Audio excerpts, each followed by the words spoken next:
பாமகவுடைய மருத்துவர் ராமதாஸ் அவர்கள் இருக்கார் இல்லையா, சொல்லக்கூடாதா? ஏன் ராமதாஸ் சொல்லக்கூடாதா? ராமதாஸ் சூன்னு சொல்லணுமா? ஏன்பா? ஓ அப்படியா, சரித்தேன் இதப்ப சரி சரி சரி சரி சரி ஒன்றும் இல்லைங்க. சில தினங்களுக்கு முன்பாக நம்ம மருத்துவர் ராமதாஸ் அவர்கள் இருக்கார் இல்லையா, அவர் என்ன பண்ணார்னா, தமிழ் எழுத்துக்களில் பிறமொழி எழுத்துக்கள் கலந்துருச்சு, அதனால் எல்லா கடைகள்லையும் போய் அந்த போர்டில் ஏதாச்சும் வேறு எழுத்துக்கள் இருந்துச்சுன்னா போய் அழிச்சு விட்டுவாங்க அப்படின்ற மாதிரி நம்ம மருத்துவர் ராமதாஸ் அவர்கள் என்ன கொடுத்துருந்தாரு, ஒரு உத்தரவு கொடுத்துருந்தாரு.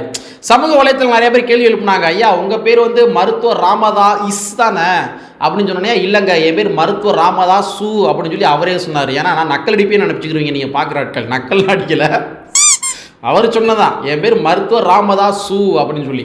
ஸோ அந்த அளவுக்கு தமிழ் மொழி மேலே ஒரு பற்று கொண்ட நபர்கள் தான் நம்ம பாமகவை சார்ந்தவர்கள். சத்திரியரா? அது தமிழ் எழுத்துக்கள் கிடையாது, தமிழ் கிடையாதா? ஓ அது சமஸ்கிருதமா? அடடா, சரி சரி சரி சரி சரி சத்திரியர் அப்படின்றது சமஸ்கிருதமாங்க, சரிங்களா? ஐயாவுக்கு தெரியாமல் பார்த்துங்க அதை ஐயா. ஸோ அந்த அளவுக்கு தமிழ் மொழி மேலே பற்று கொண்ட நபர்கள் தான் இந்த பாமகவை சார்ந்தவர்கள். ஸோ அதனுடைய தொடர்ச்சியாக ஒரு எம்எல்ஏ வந்து அழகான தமிழ் வார்த்தைகளில் பெண்கள்கிட்ட பேசியிருக்காரு. அந்த வார்த்தை என்ன அப்படின்னா, இப்போ பாருங்க, லைட்டாக பாருங்க.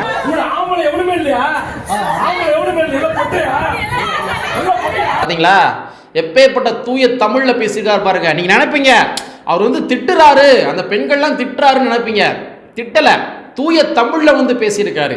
ஸோ அந்த அளவுக்கு அவர் பேசியிருக்காரு. ஸோ பெண்கள் எல்லாமே அது பதிலுக்கு பதில் கொடுக்கும் விதமாக ஒரு சில இதெல்லாம் பார்த்துருக்குறாங்க. ஸோ அந்த மேட்ரு என்ன அப்படின்றத இந்த காணொலியை கொஞ்சம் டீட்டெயிலாக பார்த்துடலாம். நண்பர் அனைவருக்கும் இளம்பெருவழுதியின் இனிய வணக்கம். நாங்கள் படி வந்து பார்த்துட்டோம், இனி ஜென்மத்துக்கும் எங்களால் குனிய முடியாது, அதனால நாங்க சண்டை போட போறோம். பாமகவுடைய எம்எல்ஏ அந்த பெண்கள்கிட்ட என்ன பேசினாரு அப்படின்றத அந்த வீடியோவை ஃபுல்லா ப்ளே பண்றேன், நீங்களே கேளுங்க.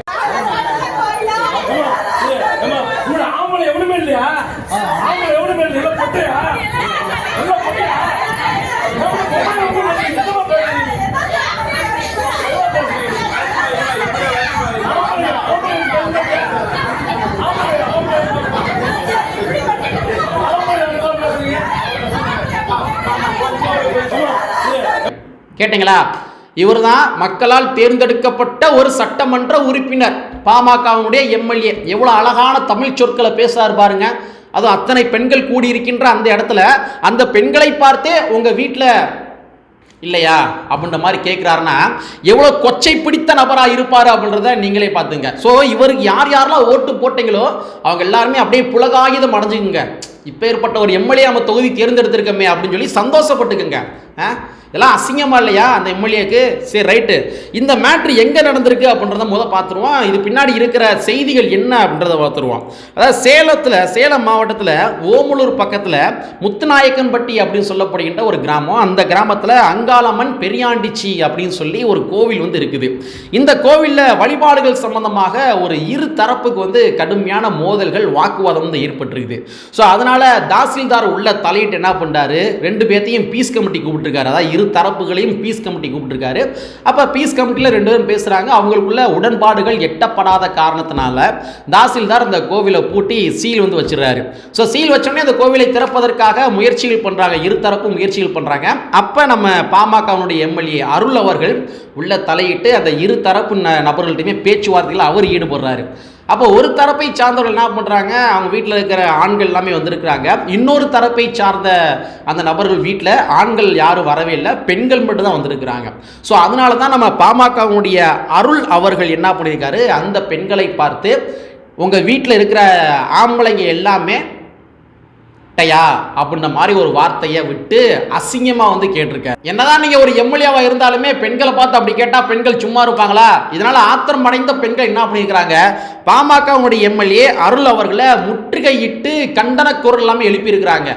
சரி, இந்த மாதிரி பாமகவுடைய எம்எல்ஏ வந்து பேசினார் இல்லையா, இவர் வந்து சாதாரணமாக பேசல. பாமகவுடைய அஜெண்டாவே அதுதான், வெறுப்பு அரசியலை வந்து தூண்டி விடுறது, வெறுப்பு உணர்வுகளை வந்து தூண்டி விடுறது, வெறுப்பு உணர்வுகளை தூண்டி விட்டு அதன் மூலமாக அரசியல் ஆதாயம் தேடுகின்ற ஒரு கட்சி தான் பாட்டாளி மக்கள் என்று சொல்லப்படுகின்ற அந்த கட்சி. ஏன்னா அது எதுக்கு எடுத்தாலும் பாமக குறை சொல்லிட்டே இருக்க, உனக்கு ஒரு வேலை பொழப்பே கிடையாதா அப்படின்ற மாதிரி சில நபர்கள் என்ன பண்ணுவாங்க, கீழே கமெண்ட் பாக்ஸில் வந்து நம்மளை கழுவி ஊற்றுவாங்க.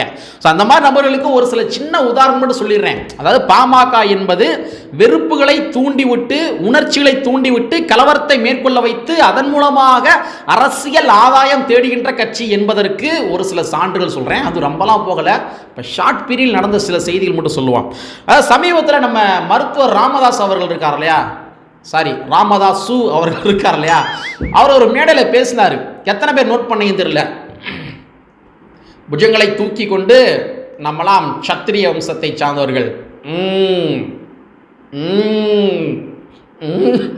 தெரிய வேண்டும் அப்படின்ற மாதிரி பாமகவுடைய ராமதாஸ் அவர்கள் சொன்னார். இதனுடைய நோக்கம் என்ன?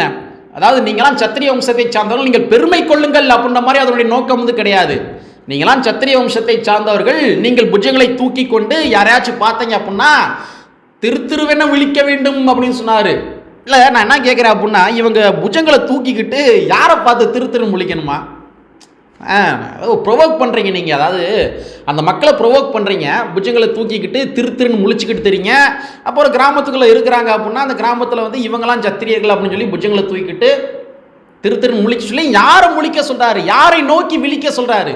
திருன்னு மொழி அப்படின்னா யாரை நோக்கி முழிக்க சொல்கிறார்? அப்போ யாரோ ஒரு சமுதாயத்தை நோக்கி மொழி, திருன்னு மொழி, புஜங்களை தூக்கிக்கிட்டு திமுறா திரி அப்படின்னு சொல்கிறாரு. அப்படின்னா அப்போ சாதிய உணர்வுகளை தூண்டிவிட்டு கலவரங்களை மேற்கொள்ள வைத்து அதன் மூலமாக அரசியல் ஆதாயம் தேடுவதற்காக தான் நம்ம மருத்துவர் ராமதாஸ் அவர்கள் இந்த மாதிரி ஒரு விஷயம் சொல்லியிருக்காரு. அப்போ நீங்கள் யோசிச்சு பாருங்க, நான் சொன்ன மாதிரி உணர்வுகளை தூண்டிவிட்டு இவங்க அரசியல் பண்ணுறாங்களா இல்லையா?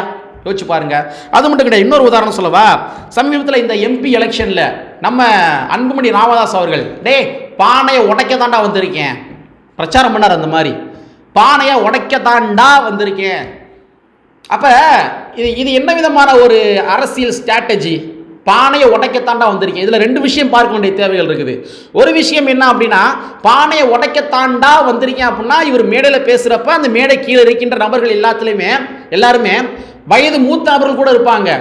அன்புமணி ராமதாஸ் அவருடைய தந்தையினுடைய வயதை ஒத்த நபரும் கூட கீழே மேடைக்கு நின்றுருப்பாங்க. அப்போ அவங்கெல்லாம் பார்த்து நான் பானை உடைக்கத்தாண்டா வந்திருக்கேன் அப்படின்னு சொல்லி ஒருமை சொற்களில் வந்து பாமகவுடைய அன்புமணி ராமதாஸ் அவர்கள் சொல்கிறார். அப்படின்னா தன்னுடைய கட்சியை சார்ந்த தொண்டர்களையே, நிர்வாகிகளையே, அதுவும் மூத்த நிர்வாகிகளையே, வயது மூத்த நிர்வாகிகளே மதிக்கல அப்படிதான் அர்த்தம். இல்லை யாராச்சும் எந்த ஒரு அரசியல் தலைவராச்சும் மேடையில் இந்த மாதிரி ஒருமையில பேசுவாங்களா? தன்னுடைய தொண்டர்களை பார்த்து இருங்கடா கத்தாங்கடா சொல்லுவாங்களா? கத்தாதையப்பா, அமைதியா இருங்கப்பா, தோழர்களே அமைதியா இருங்க, இந்த மாதிரி வேணா சொல்லுவாங்க. தோழர்களே நம்ம வந்து ஜெயிச்சு காட்டுவோம், நண்பர்களே நம்ம ஜெயிச்சு காட்டுவோம் அப்படின்னு பேசுவாங்க. ஆனால் நம்ம அன்புமணி ராமதாஸ் என்ன சொன்னார்? உடைக்கத்தாண்டா வந்திருக்கேன். தன்னுடைய தந்தை ஒத்த வயதை சார்ந்த நபர்கள் கூட கீழே இருந்திருப்பாங்க. அவங்கெல்லாம் பார்த்து உடைக்கத்தாண்டா அப்படின்னு நம்ம ஒருமை சொற்களை சொல்கிறார். அப்படின்னா இது தலைமைத்துவத்திற்கு வந்து அழகா? அப்போ அவருடைய ஆக்டிவிட்டிஸ், பிஹேவியரை பாருங்க எந்த அளவுக்கு இருக்குது அப்படின்ற மாதிரி. ஒரு மேட்டிமை போக்கோடு வந்து இருக்குதா? ஸோ பானையை உடைக்கத்தாண்டா வந்திருக்கேன் அப்படின்ற மாதிரி அன்புமணி அவர்கள் சொன்ன அந்த செய்திகளில் என்ன வெளிப்படுகின்றது அப்படின்னா மேட்டிமை போக்கு வெளிப்படுகின்றது. உடைக்கத்தாண்டா மேட்டிமை போக்கு வெளிப்படுகின்றது. இன்னொரு விஷயம் என்ன அப்படின்னா, பானையை உடைக்கத்தாண்டா வந்திருக்கேன் அப்படின்னா பானை சின்னத்தில் யார் போட்டி போட்டா? விடுதலை சிறுத்தைகள் கட்சி ஒன்று முனைவர் தொல் திருமாவளவன் அவர்கள். ஸோ என்ன பண்ணா, நீ பானையை போய் உடைங்க, கலவரத்தை மேற்கொள்ளுங்க, அது மூலமாக அரசியல் ஆதாயம் நம்ம தேடலாம். இதுதான். ஸோ அரசியல் ஆதாயம் தேடுவதற்காக எந்த அளவில் வேணாலும் கீழே இறங்கி போவாங்க. யார்? நம்ம அன்புமணி ராமதாஸ் அவர்கள். அப்போ நான் சொன்னது புரியுதா உங்களுக்கு? இது உணர்வுகளை தூண்டிவிட்டு அரசியல் லாபம் தேடுகின்ற கட்சி பாமக. இன்னொரு உதாரணம் சொல்லுவா, கடைசி ஒரு உதாரணம், திரௌபதி அம்மன் கோவில் விவகாரத்தில் யோசிச்சு பாருங்க. திரௌபதி அம்மன் கோவில் விவகாரத்தில் பாமகவுடைய பாலு அவர்கள் என்ன சொன்னார்? என்ன ஐயா தான் அனுப்பி விட்டாரு. அந்த கோவிலுடைய விவகாரத்தில் அந்த மக்கள்லாம் அப்படியே உட்காந்துருக்கிறாங்க, ரோட்டில் உட்காந்துருக்கிறாங்க. இவர் வந்து இந்த ஸ்பீச் கொடுக்குறாரு, நம்ம பாமகனுடைய பாலு அவர்களும் ஸ்பீச் கொடுக்குறப்ப அந்த மக்கள்லாம் பார்த்தா ரொம்ப பாவமாக இருக்குது. ஒரு எளிய மக்கள், ஒரு சாதாரண கூலி வேலை பார்க்குற மக்கள் மாதிரி தான் இருக்கிறாங்க. அது சொல்கிறாரு அவர், பாமக பாலு சொல்கிறாரு, வாங்க என்னை ஐயா தான் அனுப்பி விட்டாரு, நீ என்ன வேணாலும் பண்ணு. இந்த வார்த்தையை சொன்னாருங்க, நீ என்ன வேணாலும் பண்ணு, பார்த்துக்கலாம், கோர்ட்டு கேஸ் எல்லாம் நான் பார்த்துக்கிறேன், கோர்ட்டு கேஸு எல்லாத்தையும் நான் பார்த்துக்கிறேன் அப்படின்னா நீங்கள் என்ன சொல்ல வரீங்க? நீங்கள் எல்லாரும் போய் கலவரத்தை மேற்கொள்ளுங்க, யாரென்னா அடிங்க, கைதாகுங்க, கோர்ட்டு கேஸ் வந்தால் உள்ளே போங்க, நான் பார்த்துக்கிறேன் அப்படின்னா பாமகவுடைய பாலு வந்து எத்தனை பேர் பார்ப்பாப்புல? ஒரு 2 பேர் பார்ப்பாரு, 3 பேர் பார்ப்பாரு, 4 பேர் பார்ப்பாரு. 100 பேர் 200 பேர் ப்ரோவோக் ஆகி போய் கலவரத்தை மேற்கொண்டா அப்படின்னா 100-200 பேர்த்தையும் போய் பார்த்துருவாரா? சரி, வழக்கு ரீதியாக 100-200 பேர் பார்த்துருவீங்க, ரைட்டு, ஓகே, அப்படி கூட வச்சுக்கிடுவான். அவனுடைய குடும்பத்தை சார்ந்தவர்களை யார் பார்த்துக்கிடுவா? அவனுடைய குடும்ப குட்டி யார் பாப்பா? நீங்கள் சொல்கிற பேச்சை கேட்டு ஒருத்தன் கலவரத்தை மேற்கொண்டு உள்ளே போயிடுறான், அவனுக்கு ஒரு குடும்பம் இருக்குமே. அவனுடைய தாய் தந்தையருக்கு வந்து சோறு ஊற்ற வேண்டிய கடமை இருக்குமே. அவனுடைய தங்கைக்கு கல்யாணம் பண்ணி வைக்க வேண்டிய கடமைகள் இருக்குமே. சீர்செலத்தி செய்ய வேண்டிய கடமைகள் இருக்குமே. யார் பாப்பா? அப்போ பாமகவுடைய பாடு வந்து ப்ரொவோக் பண்ணுறாரு, சாதி உணர்வை ப்ரொவோக் பண்ணி தூண்டி விடுறார். ஸோ இதைத்தான் சொல்கிறேன், பாமக என்று சொல்லப்படுகின்ற அந்த கட்சி வந்து சாதி உணர்வுகளை தூண்டி விட்டு அதன் மூலமாக அரசியல் ஆதாயம் தேடுகின்ற ஒரு கட்சி. இப்போ நான் சொன்ன 3 உதாரணத்துமே நீங்கள் கம்பேரிசன் பண்ணி பார்த்துக்குங்க. ஒரு 10-15 வருஷத்துக்கு முன்னாடி போய் உதாரணம் சொல்கிறதா இருந்தால் எக்கச்சக்கமாக இருக்குது. நம்ம அதெல்லாம் சொல்ல வேணாம், லேட்டஸ்ட்டாக நடந்த விஷயம் மட்டும் நான் சொல்லியிருக்கேன். ஸோ பாமக வந்து சாதி உணர்வுகளை தூண்டி விடுகின்ற ஒரு கட்சி, உணர்வுகளை தூண்டி விட்டு கலவரத்தை மேற்கொள்ள வைத்து அதன் மூலமாக அரசியல் ஆதாயம் தேடுகின்ற கட்சி. அதனுடைய வெளிப்பாடுகள் தான் இந்த பாமகவுடைய எம்எல்ஏ அருள் அவர்கள் என்ன பண்ணியிருக்காரு, இந்த மாதிரி உங்கள் வீட்டில் இருக்கிற ஆண்கள் எல்லாமே ஆண்கள் இல்லையா அப்படின்ற மாதிரி ரொம்ப கொச்சையான பேச்சுகளை பேசியிருக்காரு. அதன் மூலமாக பெண்களும் கூட திருப்பி கொடுத்துருக்குறாங்க, வார்த்தைகளின் மூலமாக திருப்பி கொடுத்துருக்காங்க. அதை நம்ம பொதுவெளியில் பேச முடியாது, நாகரிகம் கதை பேச முடியாது. ஸோ பாமகவில் யார் யாரெல்லாம் பயணித்து கொண்டிருக்கின்றார்களோ நீங்கள்லாம் கொஞ்சம் சிந்திச்சுக்கங்க, அவ்வளோதான், வேறு எதுவும் சொல்ல முடியாது. வழக்கம் போல் எப்பயும் போல் எங்கள் ஐயா போய் தெரியுமா, எங்கள் ஐயா பார்லிமெண்ட் போய் பேசினார், நேற்று ஒரு நாள் தான் போயிருக்காரு, ஆனால் பார்லிமெண்ட் பேசினார், கடந்த 3 வருஷமாக போகாமல் நேற்று மட்டும். ஸோ பாமக இருக்க நபர்கள் தெளிவாக புரிஞ்சுங்க, உங்களை வைத்து அரசியல் லாபம் தேடிக்கொண்டிருக்கின்றார்கள் அப்படின்றதும் நல்லா புரிஞ்சுங்க என்பதை கூறிக்கொண்டு, கற்பை ஒன்று புரட்சி செய்கின்ற புரட்சியாளர் அம்பேத்கர் வரியை கூறிக்கொண்டு நிறைவு செய்கின்றேன். நன்றி, வணக்கம்.